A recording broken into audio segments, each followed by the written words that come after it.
Hi friends, അപ്പോൾ കോഴിക്ക് ഞാൻ കൊടുക്കുന്ന മറ്റൊരു തീറ്റയാണ് ഈ വാഴത്തട അല്ലെങ്കിൽ വാഴപ്പിണ്ടി എന്നൊക്കെ പറയില്ലേ, ആ ഒരു സാധനം. അത് ഇങ്ങനെയല്ല കൊടുക്കുന്നത്, ഇതുപോലെ ചെറിയ ചെറിയ ചെറിയ കഷ്ണങ്ങളാക്കി അരിഞ്ഞതിന് ശേഷം അവരുടെ ഫുഡ് കൊടുക്കുന്ന ട്രേ അതിലാണ് കൊടുക്കുന്നത്.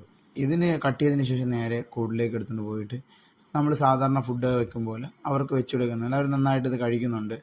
ഞാൻ ഇട ദിവസങ്ങളിൽ മിക്ക ദിവസവും ഇത് കൊടുക്കാറുണ്ട്. രണ്ട് പാത്രത്തിലായിട്ട് വെച്ചിട്ട് വെക്കുമ്പോഴത്തേക്കും കുറച്ച് കോഴികൾ ഒരു പാത്രത്തിലും കുറച്ച് കോഴികൾ മറ്റൊരു പാത്രത്തിലായിട്ട് എല്ലാവരും നല്ല രീതിയിൽ തന്നെ അത് കഴിക്കുന്നുണ്ട്. അതുപോലെ തന്നെ കൊടുക്കുന്ന മറ്റൊന്നാണ് പച്ചപ്പുല്ല്.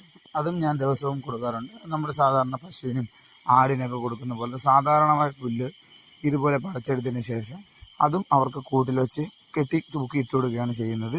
ഇത്രത്തോളം പുല്ലെടുത്തു. ഇത് തൊട്ട് തലേ ദിവസം ഞാൻ കെട്ടിക്കൊടുത്ത പുല്ലാണ്. അത് മുഴുവൻ അവർ നല്ല രീതിയിൽ കഴിച്ചിട്ടുണ്ട്. ഇതുപോലെ കെട്ടി തൂക്കി തറയിലിട്ട് മരപ്പൊടിയൊന്നും മിക്സ് ആവാതെ ഇതുപോലെ കെട്ടി തൂക്കിയിട്ടാണ് ഞാൻ അവർക്ക് പുല്ലും കൊടുക്കുന്നത്.